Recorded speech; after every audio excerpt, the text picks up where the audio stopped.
Vas-y, je te laisse faire. Aujourd'hui, c'est le chef Régis qui nous a cuisiné sa spéciale. Oui. 2 heures de cuisine, je peux. Ah bah, si tu m'étonnes. Non, mais on voit que là tout de suite qualité. Oh là là, c'est énorme. Et bon, après, on n'a pas montré les vidéos de quand on a cueilli les champignons aussi. Non, parce que ça, c'est des recettes particulières. Et C'est le puis, blé pour faire les pâtes, non? Ça, c'est toi pendant qu'on était au kayak. Ça. Regardez mon sucre. C'est exactement ça, t'as raison. C'est très très bien. Tu te dis stop quand tu veux. Stop quand tu veux. Ciao, ciao.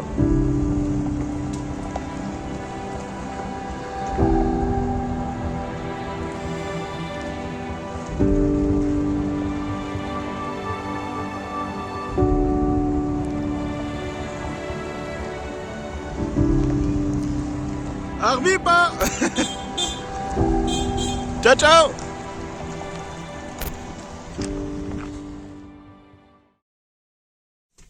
Salut les amis, nouvelle journée qui commence. Je suis posé à, je sais plus le nom du village, mais franchement elle est bien parce que en gros on a un espèce d'emplacement et qui est gratuit et machin pour camping-car, pour van. Il y a très peu de monde, c'est extrêmement calme et voilà. Normalement c'est un truc 24 heures mais on n'y est plus de 24 heures quoi. Tous, là ça fait 2 jours que je suis là maintenant. Et tous ceux qui sont là, enfin il y en a 4, des vannes. Enfin genre on fait partie des 4. Ça fait plus de 24 heures qu'on est là quoi. T'as un lac qui est juste en face, t'as le Rhône tout autour. Franchement, c'est plutôt sympa. On va y aller tranquillement. Là on va aller où de nouveau? Aux marmites. Aux grandes marmites. Aux grandes marmites, je crois. J'ai un doute. Mais il y a un truc avec les marmites. Et je dis pas ça parce que j'ai la dalle.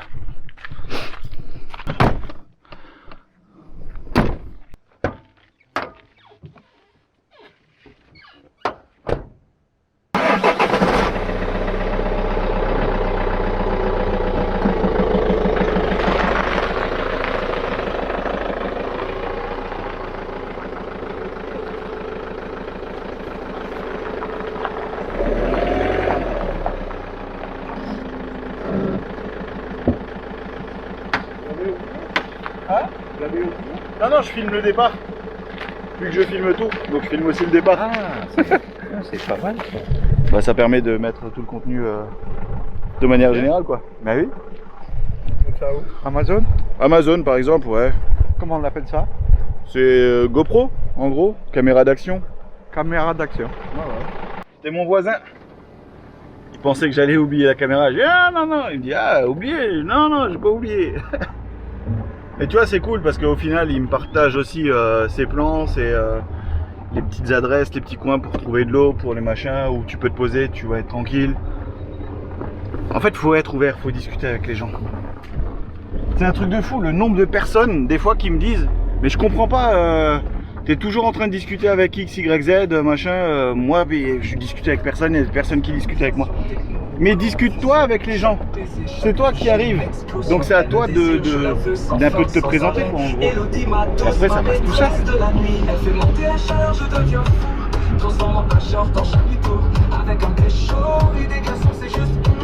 Entre chalet 8 et chalet 4, nos échanges discrets, des moments volés, des caresses brûlantes, mais la meilleure lui reste celle dans Benito, où tes mains accrochées, tu étais tout à moi. Dis-moi ce que tu es. Oh, bah, on est arrivé sur les marmites géantes, non, les marmites de géants. Petit parking, petit village.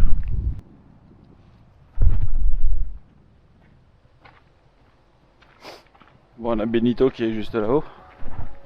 Il y avait l'escalier, je n'avais même pas fait gaffe, tu vois. Par contre, j'ai pas fait gaffe le réseau. Est-ce qu'il y a un bon réseau ici ou pas?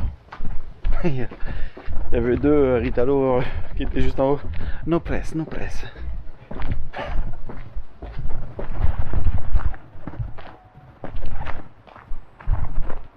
Le dénivelé est sympa. Il faut vraiment que je m'achète des bonnes choses. C'est 2 fois là que j'ai failli me... la cheville.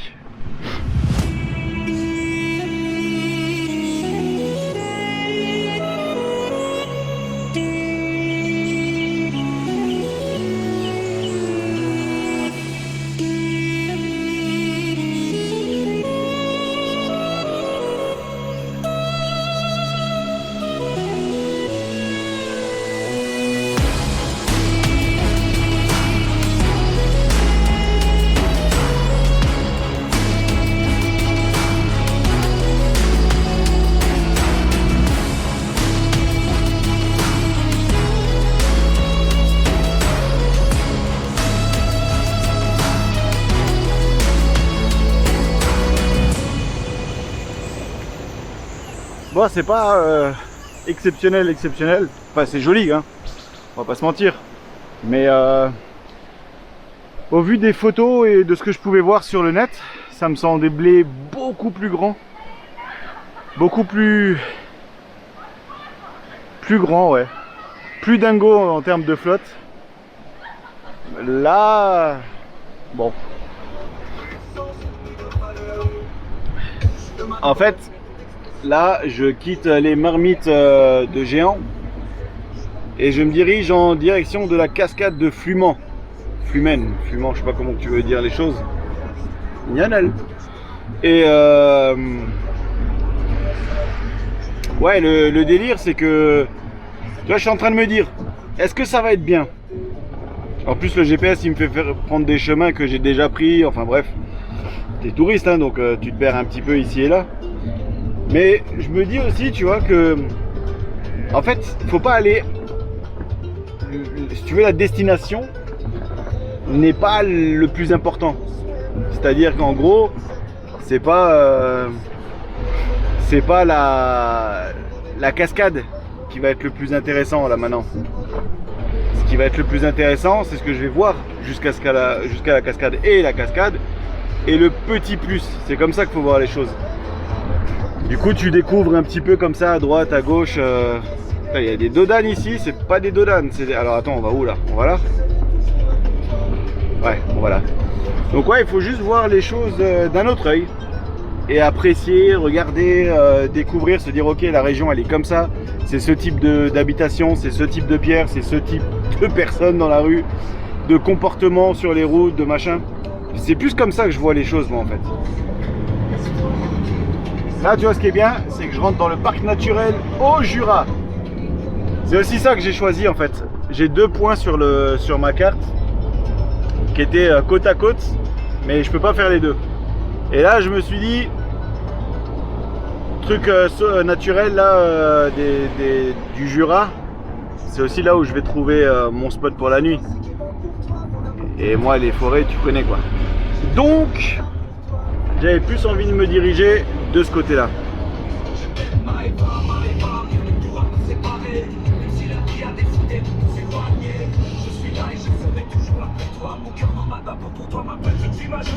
Alors je voulais voir la cascade de Flumen, mais celle-là a priori il faut descendre un petit peu plus bas. Et il y a 1 heure et demie de balade. Donc ça à la limite on peut se faire par la suite. J'allais partir là parce que je me suis dit je la vois pas ici en fait. Et du coup j'ai demandé là à des randonneurs. J'ai elle où la cascade? Il me dit juste là, faut descendre là 100 mètres. Je dis c'est pas possible.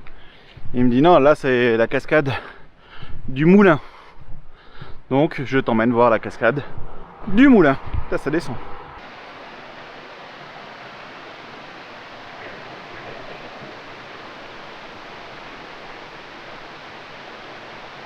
J'étais à 2 doigts de me retrouver à la flotte. Je monte sur le caillou, je glisse, je me rattrape, je glisse. Heureusement je me rattrape avec le coude. Je me fracasse le coude, mais au moins je suis pas à la flotte. Ah ouais, ça glisse bien même. Ouais, faut faire gaffe. Voilà, vidéo putaclic. Je me casse la gueule pour faire une photo là-dedans. Je vais profiter un peu de cet endroit qui est plutôt joli et au frais pour te parler d'un truc qui... te parler de 2 trucs en fait qui m'énervent un petit peu. je le comprends quelque part.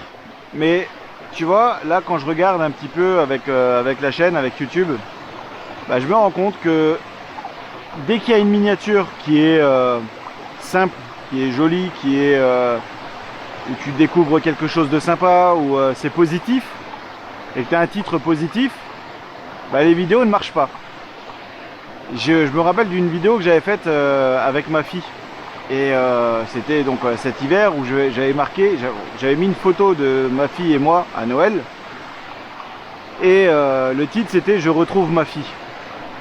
La vidéo a fait un flop. Mais elle était classée dernière position. J'ai changé la photo.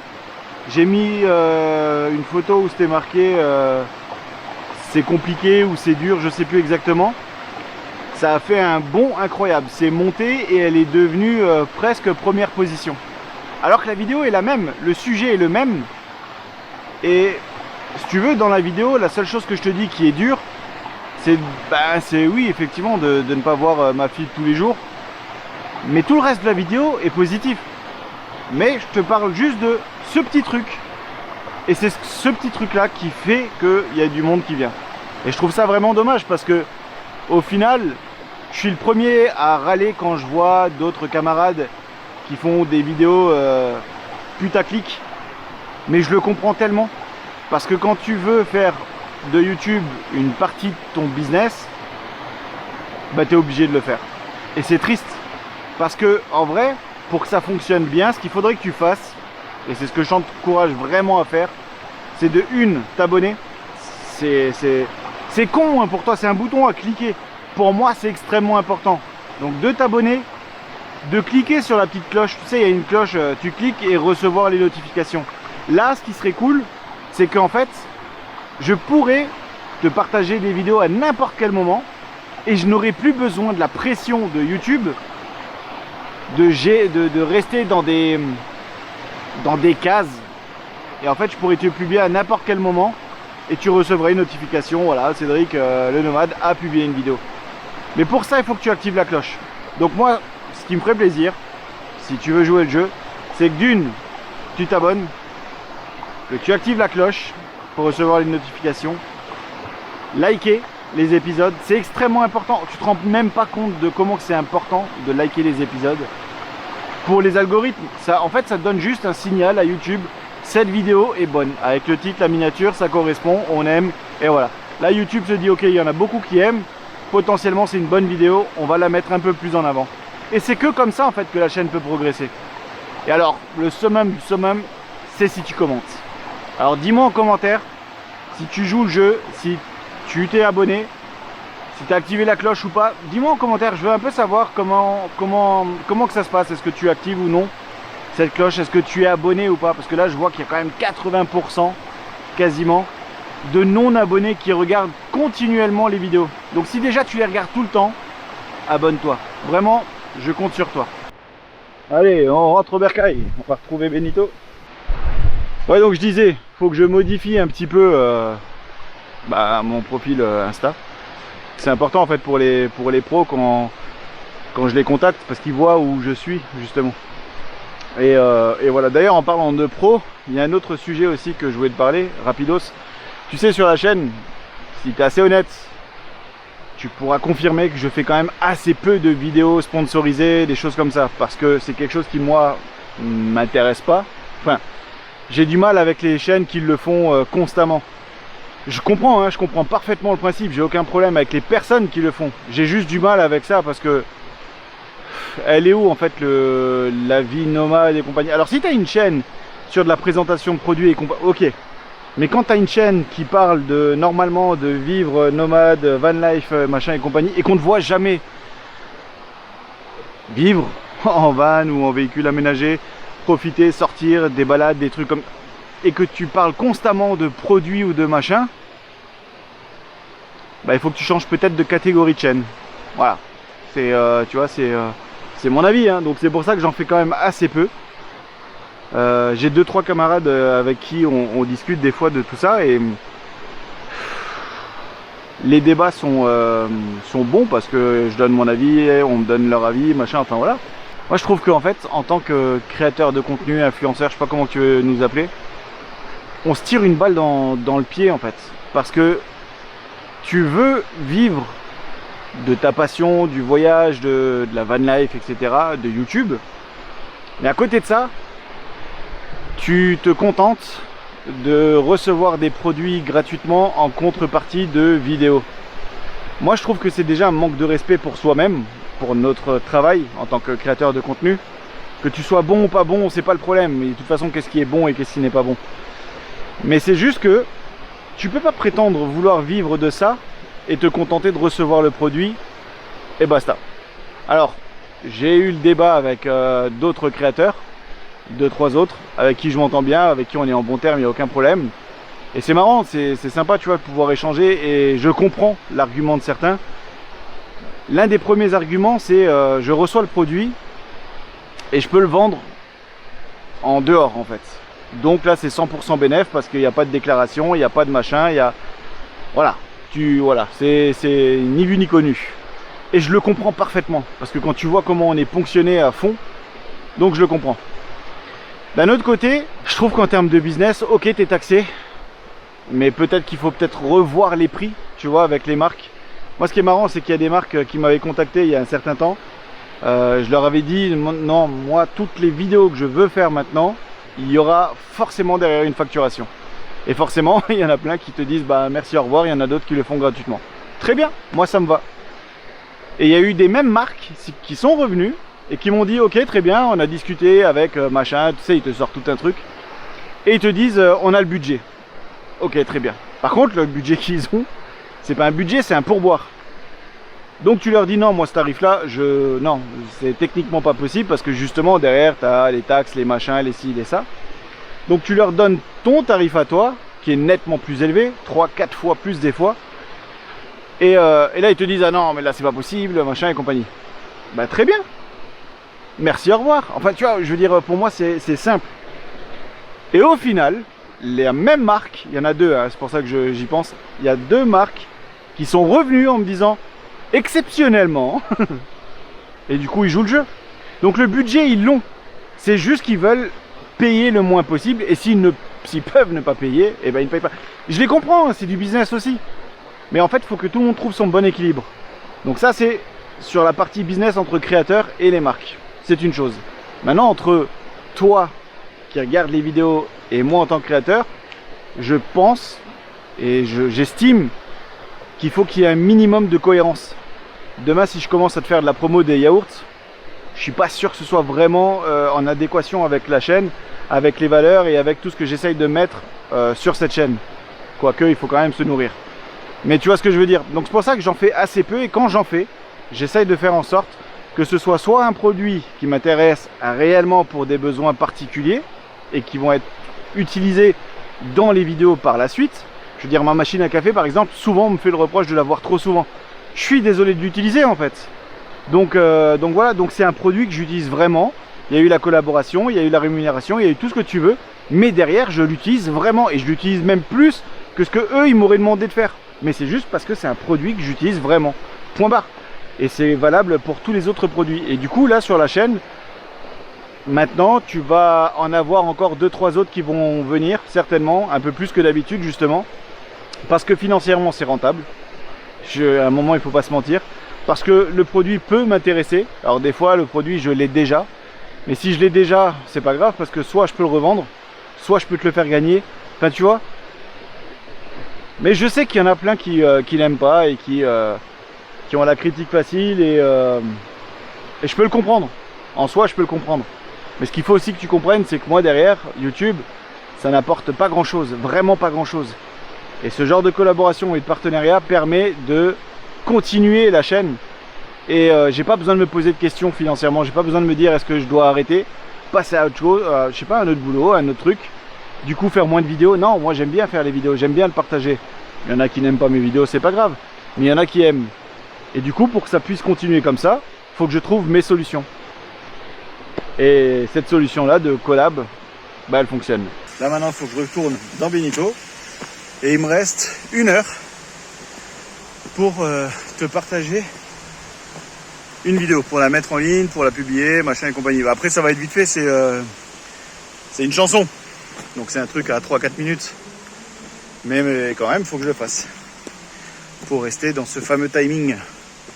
Pour que tu puisses la voir. Et voilà. Alors ça, c'est pareil. En termes de musique, il y a beaucoup de personnes parmi vous qui aiment bien. Et merci beaucoup. Il y a beaucoup de personnes avec qui j'échange. Et c'est cool. La musique, c'est quand même un truc qui rassemble, je trouve. Mais il y a aussi beaucoup qui sont là avec la critique facile. À te dire, oui, c'est facile. Tu utilises l'IA, tu utilises des logiciels, tu utilises... Enfin bref. Tu peux pas juste te contenter d'écouter et soit d'aimer, soit de ne pas aimer. Pourquoi toujours vouloir chercher comment tu fais ci, comment tu fais ça? Ou éventuellement pose la question parce que ça t'intéresse. Mais pas de la mettre dans le sens j'ai trouvé ton secret. On s'en fout, il n'y avait pas de secret en fait. Bien sûr que j'utilise la technologie et les techniques modernes d'aujourd'hui. Il faut vivre avec son temps. À l'époque, tu faisais des trucs avec 3 casseroles, un bout de bois, tu tapais dessus. Tu faisais du bruit et ça faisait une musique. Petit à petit, on a inventé les studios. On a inventé les synthés. Donc en fait, les grands artistes qui sont en studio ou qui utilisent des synthés, des pianos, des machins mécaniques ou quoi ou machin, ça veut dire qu'ils n'ont aucune valeur, ils sont pas crédibles. C'est stupide. Parce que quoi que tu fasses, même si tu es assisté par une technologie moderne ou quoi ou je sais pas quoi, le texte, c'est ça le texte, le plus important, c'est le texte. Et le texte vient de moi. Qu'il soit bon ou qu'il soit pas bon, il vient de moi. C'est ce qu'il faut peut-être retenir aussi. Et le message surtout du texte. Et ça, tout le monde ne le comprend pas. Ça pue ici. On dirait que je suis dans les toilettes. Ah, c'est ça que je voulais faire moi aussi.